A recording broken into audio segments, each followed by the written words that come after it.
How to breed horses in Minecraft. So first you will need to find some horses. I'm currently on the village and they have horses right here.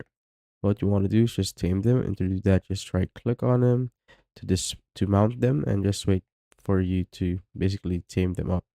So there's a chance you can tame them when you mount them right here. You just simply need to repeat the process till you tame them. As you can see, hearts just went out of them. It means that you have successfully tamed the horse. Now, what you want to do is just tame another horse. Oops, I think this one earlier. So I'm just going to tame another horse right here till I can tame them too.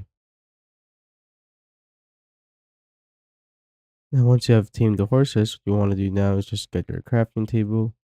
Place it right there. You'll need 16 gold nuggets and 2 carrots. So just place it on this position like that. Place your carrot on the middle. Then you'll get your golden carrot.